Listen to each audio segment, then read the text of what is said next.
천재별론고 34번째 시간입니다. 오늘 미가서 7장을 통하여 파수꾼의 시련과 역사에 대해서 시대적인 사명자의 응답에 대해서 교훈을 해보도록 하겠습니다.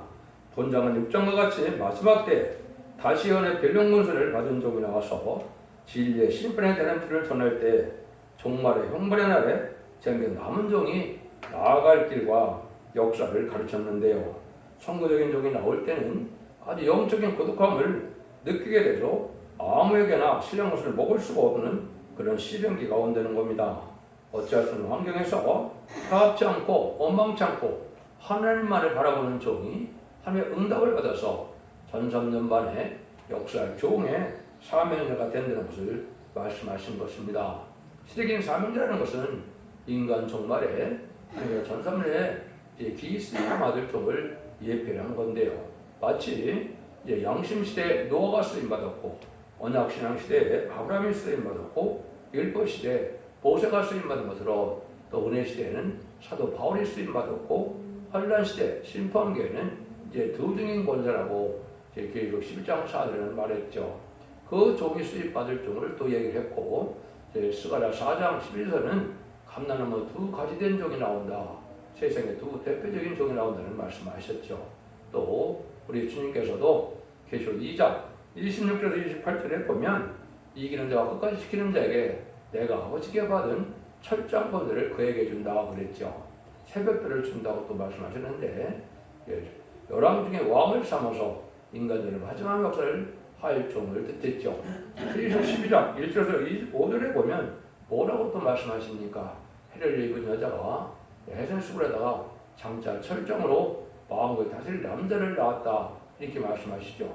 또 이사야서에서는 이사 59장 16절에서는 하나님께서 중대자 삼을 종을 일으킨다 이렇게 말씀하시고 또 이사 19장 20절에서는 한 구원자 보호자를 일으켜서 하나님 역사를 진행하시는데 종말 역사를 진행해서 하나님 구원의 성들이 이루어가신다 이런 말씀이거든요.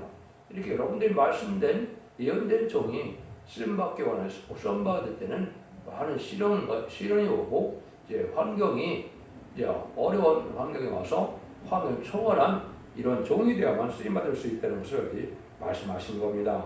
그래서 결과적으로 인의 권세를 받아서 시간 4점을 일으킬 종이요 또 계속적으로는 두 감나무 두 쳤다라고 하는 것처럼 첫 대기의 사대를 뜻한 것이다. 이렇게도 볼 수 있습니다. 어쨌든 이 말씀대로 어떻게 이 종이 시대적인 사명자가 나오게 되느냐 그걸 말씀을 통해서 알아볼 필요가 있습니다. 그럼 먼저 7장 1절 보겠습니다. 재앙이로다 나여 나는 여름 실과를 따놓아 포도를 거둔 것 같아서 먹을 수가 없으며 내 마음이 사마는 처음이군 무화과가 없도다. 종말에 이렇게 시대적인 사명자가 쓰일 남은 종은 어떤 뜻에 온다는 겁니까? 먼저 영적 고독감을 느끼게 된다. 아무 사람에게도 싫은 것을 얻어먹을 수 없는 시련기가 온다는 것이죠. 이거는 하나님의 정한 때가 바뀌기 때문에 시대적인 영적으로 새로운 고독을 느끼게 되고 새로운 역사를 하는 것이죠. 예를 들면 예수 믿고 중상받아 천국 가려는 천국 복음을 전했다가 재림의 주가 올 때는 죽지 않고 실생하고 주님의 피를 성자는 말세의 복음의 비밀인 계시록 10장 6절에 영원한 복음이나 이사 40장들에 아름다운 시를 전할 종이 나올 때는 그걸 깨달은 자가 없으니까 사람에게는 배울 수가 없고 하나님이 기르는 종이나 그걸 깨닫게 되니까 영적 고독감을 느끼게 된다. 이 말씀을 하신 겁니다. 이것이 똑같은 말씀이 아모스 7장에도 이렇게 되어 있죠.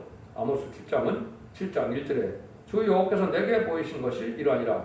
왕이 풀을 베는 것 같아서 풀을 베는 다시 움돋기 시작할 때 주께서 황충을 지시며 그랬죠. 왕이 풀을 베는 것 같다. 이것은 새로운 전환기 올 때를 얘기한 것이죠. 풀이 많이 처음에 나면 이제는 왕의 눈을 섬기기 위해서 양의 양떼나 소떼를 먹여서 풀을 다 비고 나면 한참 기다려야 되겠죠. 그래서 먹을 것이 없는 것처럼 기다렸다가 또 풀을 자라야 일반 농민에게도 먹인다 이 말이죠. 이거나 마찬가지로 새로운 세계 전환가 올 때 이제는 세계 사명자가 나오게 된 것을 뜻했는데 황충이 나온다. 마귀 세력이 강해서 다 먹어서 먹을 것이 없다. 이것은 열왕기상 18장이나 19장에 보면 여러분이 엘리야 선지자가 450명의 바알 선지자와 400명의 아들 선지자와 싸움을 벌일 때 뭐라 그럽니까?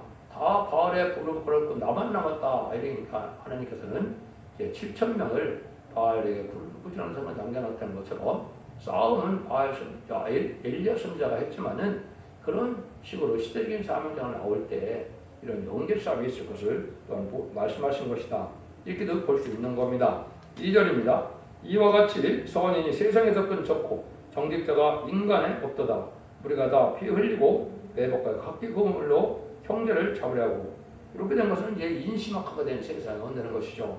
세상에서 선한 자가 없고 정직한 자도 없고 피를 흘리는 은심악하의 세상이 된다는 것이죠.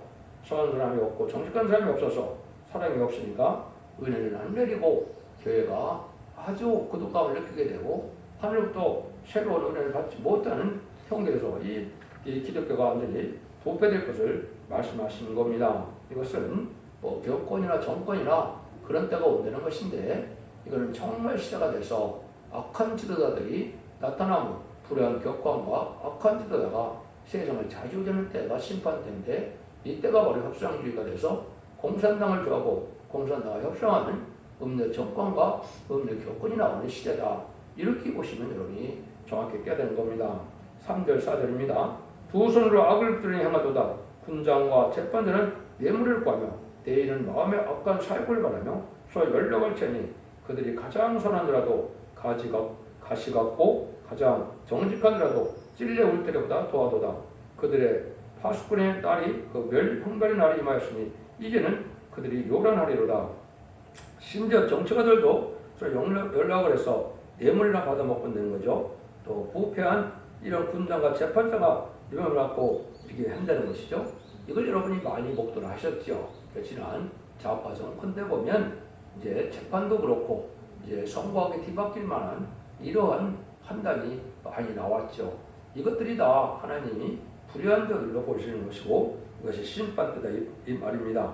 그런데 이때 참종은 어디 가서 뭐를 할 수가 없을 정도로 부패돼서 이제 하나님이 고독한 가운데 그 종을 기르는 사실을 말씀하는 겁니다. 이건 인간의 말만 되는 것이 아니고 하나님 모든 환경 속에서 하나님이 마치 선지자들을 이제 고독하게 사용했던 것처럼 인간 영물에도 그런 종이 갈 길을 말씀하신 것이다. 이렇게 보시면 됩니다.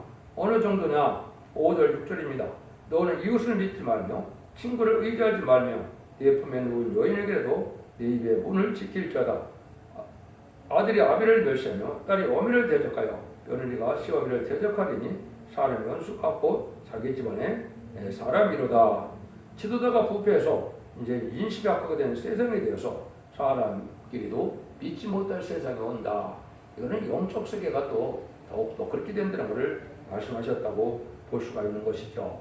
왜냐하면 하나님께서 인간 용모에 대해서 5째 나팔을 불면 이제 무적행을 열어서 흑암을 개방한다 그랬거든요. 마귀들에게 많이 나와서 마귀 들어가는 사람들은 우리 갇혀온 사람도 마귀 들어가면 믿을 수 없는 사람이 된다 이 말이죠. 이것은 하나님께서 그 중에 인격을 기르기 위해서 아무나 믿지 못하고 친구나 친척이나 가족도 믿지 못할 정도가 된다 이 말입니다. 그래서 사람의 원수가 자기 집안이라 여기도 나오지만 마가복음 10장 36절에도 나오죠.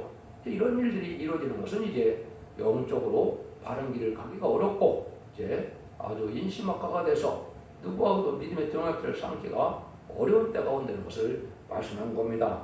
이거는 시대적인 사명자는 항상 한 명이 나오기 때문에 그 사명자가 가야 될 길을 좀 말씀하신 것이다. 그러니까 일반적으로는 깨닫기가 어려운 일이다. 이렇게 말씀을 하시죠. 그러면 이제 주님께서도 뭐라 그럽니까? 요한복음 7장 3절 5절에 보면 이 다윗 동생들이 뭐라 그럽니까? 스스로 나타기를 구하든지 붙여서 일하는 사람이 없나니 일을 해야 하거든 자신을 세상에 나타나서 하니 이는 그 형제들이라도 예수를 믿지 아니함이라. 예수 동생들이 예수님을 이렇게 하나님의 아들임을 믿지 않고 조롱한다 이 말이거든요. 그래서 예수님이 뭐라 그럽니까? 예수님이 이렇게 얘기를 했거든요. 그래서 이제 그 마가복음 6장 3절 4절에 보면 이 사람이 마리아의 아들 목수가 아니냐, 야고보와 요셉과 유다와 시몬의 형제가 아니냐, 그 누이들이 우리와 함께 여기 있지 아니하냐 하고 예수를 배척합니다. 예수께서 저에게 이르시되 선지자가 자기 고향과 자기 친척과 자기 집에서는 존경을 받지 않음이 없느니라 하시며 그랬죠. 예수님도 철저히 고향과 집과 친척에서 다 배척을 받았다는 얘기죠. 이것이 이제 선지자가 가는 길이다. 예수님이 그런 길을 갔으니까 예수님 대행으로 쓰임 받을 종은 그런 길을 갈 수밖에 없는 것이죠.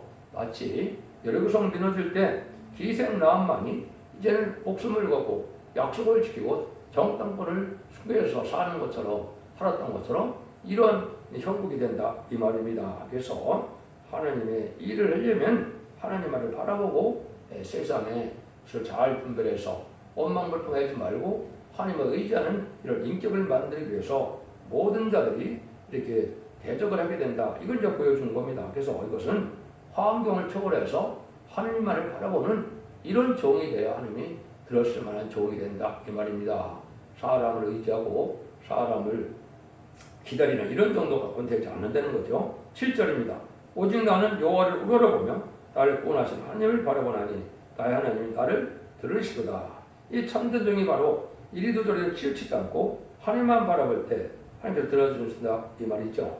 그러니까 이것은 자기가 우쭐해서 뭘 잘한다는 그 뜻이 아니고 아이고 나는 망했구나 소망 없구나 죽었구나 내가 쫄딱 망했구나 이렇게 이제 실패한 것처럼 낮아지는 자리에 가야 하나님의 응답이 온다 이 말이죠. 그것은 하나님께서 믿음의 용사들을 쓰임받을 때는 그렇게 했던 겁니다. 그렇게 참 어려운 자리에 시련의 때에 하나님을 바라보는 자에게 응답을 해서 쓰임받은 것이 옛날 선지자들이 가는 것이고 야곱과 요셉과 이 다윗이 간 길이거든요. 이런 길을 이제 가게 된다. 이렇게 말씀하시는 거다. 이렇게 보면 하나님께서 무슨 말씀하시고자 하는 것을 우리가 알 수가 있다 이 말이죠. 그래서 이때 8절에 보면 나의 대적이여 나를 인하여 기뻐하지 말테다. 나는 엎드러질지라도 일어날 것이요 어두운 데 앉을지라도 여호와께서 나의 빛이 되실 것입니다. 그래서 하나님이 이 종을 승리케 하는 것은 엎드러지기도 하고 또 어두운 데 처해서 실수도 하고 이렇게 한다는 거죠. 그렇지만 하나님께서는 다 보시고 그 종을 이제 인도하시고 용기를 줘서 결국 승리하게 한다 이 말이죠. 그러니까 뭐라 그래요? 옛날에도 뛰는 자가 넘어지지 넘어질 것이 두려워서 뛰지 않으면 아무것도 할 수 없다 이 말이죠.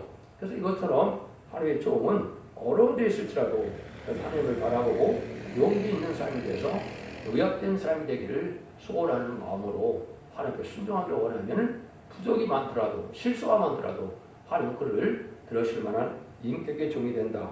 이걸 말씀하시는데 그걸 구체적으로 또 얘기하죠. 9절입니다. 내가 여호와께 범죄하였으니 주께서 나를 위하여 심판하사 신원하시기까지는 그의 노를 당하려니와 주께서 나를 인도하사 광공에 이르게 하시리니 내가 그의 의를 보리로다. 누구든지 범죄치 않고 실수치 않고 온전한 삶이 되기를 원하지만은 그런 사람은 세상에 없죠. 예수님 뺏기는 완전한 인간이 없기 때문에 실수를 하게 되고 또 어떻게 보면 범죄도 하게 되고 이런 일이 있다 이 말이죠. 이때도 하나님은 버리지 않고 끝까지 그를 이제 승리의 자리까지 가게 하신다 이 말입니다. 잘못했을 때 징계와 시련과 연단이 오지만은 거기 난망하지 않으면 하나님은 모든 것을 다 감안해서 그를 붙들어주고 인도하신다는 말씀을 이렇게 표현한 것입니다.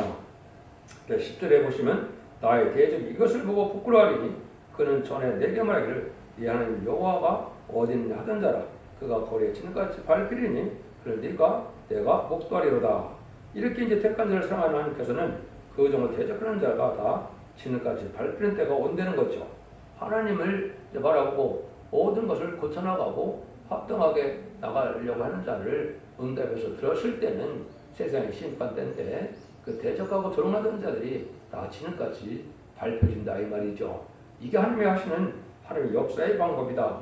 이런 우리가 볼 수 있는 것이죠. 하나님의 사람은 실패를 당하고 실수를 했다 하더라도 거기에 용기를 잃지 않고 하나님을 바라보고 나가면 하나님의 거심이 큰 일과 자비 속에 승리하는 길로 인도하는데 사람의 눈으로는 실패해서 아무것도 할 수 없는 것으로 멸시천대를 받게 된다 이 말입니다. 이것이 신앙의 정도라는 것이죠. 11절에서 13절입니다. 네 성벽을 건축하는 날 곧 그날에는 지경이 넓어질 것이라 그날은 아수르에서 애굽 성때까지, 애굽에서 아수르까지, 이 밭에서 바다까지, 이 산에서 저 산까지 사람들이 내게로 돌아올 것이냐. 것이나 그 땅은 거민의 형의 열매라여 황마리로다. 이 부족한 종이 하나님을 바라보게 돼서 하나님께서는 이제는 권리적 세계통일이라는 때가 오는데, 이때는 이제 세계통일을 해서 이제 할 때는 세상은 황무가 된다 이 말이죠. 이것은 이제 하나님의 말씀에 순종치 않고 또 하나님이 없다는 세력, 무슬림의 공산당 세력이나 또 진리를 대적하는 세력, 불의한 정권 교권에 대해서 왕국권수라는 말세 종들의 사명자들의 이것을 방해하는 자들이 다 망하게 된다 이 말이죠. 근데 이때는 지경이 커진다는 말씀을 하시죠. 그래서 이것은 그때 이제 우리나라가 선진국가가 돼서 큰 나라를 이루게 되고 하나님이 영광의 신화를 만들어주는 때가 온다 이 말이죠. 그래서 이런 일들이 하나님이 이제 예정된 일이다. 그래서 악화된 이러한 부패된 사회에서도 그런 교회에서도 하나님만을 바라보고 나가는 종이 하나님 앞에 모세같이 쓰임받는 그런 종이 나올 것이다. 이건 이제 말씀하셨다고 보시면 정확히 본 겁니다. 어느 정도냐? 14절 15절입니다. 원컨대 주는 주의 지팡이로 주의 백성 곧 갈멜 속 산림 속에 거하는 주의 기업의 때를 여기시되 그들을 옛날같이 바산과 길에서 먹이시옵소서. 가로서 내가 애굽 땅에서 나오던 것 같이 내가 그들에게 기사를 보이리라. 그러면 옛날 옛적에 모세를 통하여 애굽의 종세는 이스라엘 백성을 구원할 때 누가 하나님의 섭리를 알 수가 있겠습니까? 그때는 아무도 믿어주지 않지만은 모세를 들어서 하나님의 들었으므로 10가지 계명으로 바로 굴복시키는 이런 행것처럼 그런 때가 온다는 것이죠. 그 다음에 이제 아까도 말씀드린 것은 열왕기상 18장이나 19장에 보시면 엘리야가 갈멜산에서 거짓 선지 850명과 대적하는 그 영계 싸움이 있었죠. 기도응답은 누구한테 내려옵니까? 엘리야한테 내려오죠. 그래서 엘리야가 아유 다 바알에 무릎 꿇고 나만 남았다 그러니까 하나님께서는 너만 남은 것은 아니고 7,000명을 숨겨놨다 그러죠. 이 시대도 막 그런 시대입니다. 그래서 선거인 종은 불의한 교권들과 영계 싸움을 할 때 말씀을 여기서 살림 속에 홀려고 하는 주의 기업들을 먹이신다. 이것은 엘리야 같은 때가 온다 이 말입니다. 엘리야가 사실은 그래서 어떻게 했어요? 들림받은 그런 선지자였죠. 이것이 이제 인간 영혼의 변호성도 말세 사명자들을 뜻한 거거든요. 입맞은 104,000명의 예표가 된 사람이 바로 에녹과 엘리야인데 엘리야가 바로 선지자 노릇을 하다가 들림받았죠. 이것이 인간 영혼의 말세 사명자들이 갈 길을 이렇게 말씀하신 것이다. 이렇게 보시면 정확히 깨달으셔도 된 겁니다. 16절 17절입니다. 그러다 열방이 보고 자기의 세력을 부끄러워 손놓고 입을 막을 것이고 귀는 막힐 것인데 그들이 뱀처럼 티끌을 핥으며 땅기는 벌레처럼 떨며 그 좁은 구멍에서 나와서 두려워하며 우리 하나님 여호와께로 들어와서 주로 인하여 두려워하리다. 열방이 보고 자기 세력을 부끄러워한다. 손으로 그 입을 막고 기가 막히고 떨다 이 말이죠.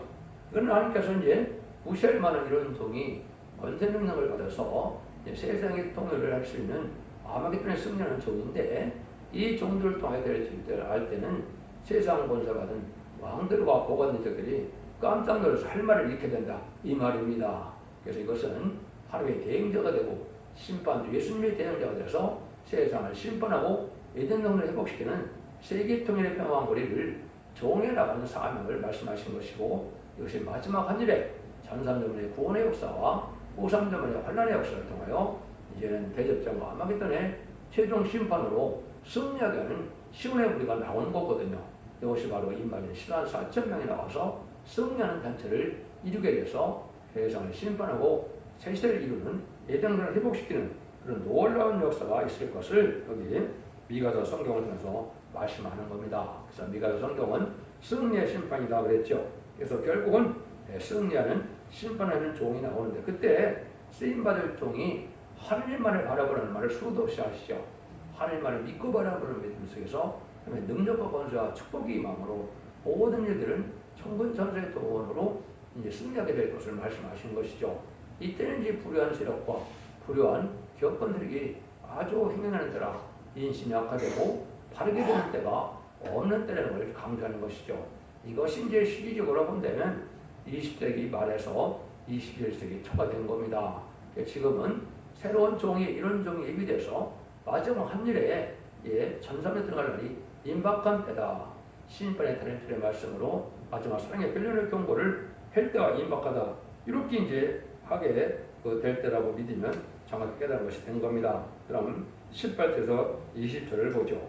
주와 같은 신이 어디 있으리까? 주께서 제약을 살려하시며 그 기업에 남은 자의 허물을 넘기시며 인애를 기뻐하심으로 너를 항상 품지 아니하시나이다. 다시 우리를 긍휼히 여기소서. 우리가 우리의 제약을 발로 밟으시고 우리의 모든 일을 기쁨 받에 던지시리다. 주께서 옛적에 우리 열족에 맹세하신 대로 야곱에게 성실을 베푸시며 아브라함에게 인애를 더하시리다. 그래서 이때는 하늘이 해방하던 이런 악당들이 많은데 많은 놀림을 당하고 멸시천대를 받았지만은 권세자님이 와서 세상을 심판에는 할 때는 모든 권세가 다 굴복할 수밖에 없다는 것이죠. 근데 야곱이 구원받는다 그랬고 아브라함에게 인을 받는다 그랬죠. 이건 이제 참된 시온의 문의를 뜻하는 겁니다. 야곱적인 사명은 이제 임하진 14만 4천 명을 뜻한 것이고 아브라함은 이제 뭡니까? 믿음의 조상이죠. 성구적인 종을 뜻한 겁니다. 그 성구적인 종을 통하여 임하진 14만 4천 명이 나와서 그 사람들이 변을 성천하는 말세 종이 되어서 백마탄 군대, 여호와의 군대가 돼서 아마겟돈 때 최종 승리하는 군대가 되는 것이죠. 그래서 그때는 심판하는 천지 창조하신 하나님의 능력이 나타나므로 세상 군사가 다 왕에서 공중마대를 받은 마귀들까지 다 왕함으로 말미암아 이제 뭐가 된다고요? 에덴 동을 회복해서 새 시대가 오는 때가 온다는 것이죠. 이것이 이제 최종 승리하는 방법을 말씀하셨는데 파수꾼으로 인정받은 종은 많은 시련과 연단 속에서 마치 옛날에 고독한 선지자의 길을 가다가 능력의 마음으로 세상을 심판하고 하나님의 뜻을 이룰 수 있는 종이 된다는 것이고 그것이 참된 시온의 우리가 된다는 것입니다. 여러분들은 이 시대는 예수 믿고 중상받아 천국 가는 시대가 이제는 아니고 재림제가 올 때는 죽지 않고 새 시대가 가고 죽지 않고 별성전은 말세의 복음을 전할 때고 이것이 신분의 달들을 전할 종이 나와서 첩대계에서 완전면의 역사를 믿고 전할 때 믿고 순종해야만 알고로 보아질 수가 있고 남은 백성에 대해서 새 시대를 갈 수 있다는 사실을 여러분이 아셔야 될 때가 온 것입니다. 그래서 그럼 지지를 잘 분별해서 이제는 말세의 사명제 변론을 듣고 이제 말씀을 읽고 듣고 지켜서 자손 만대 축복을 이루는 복된 종들과 성도들이 다 되시기를 예수님으로 간절히 축원드립니다. 아멘.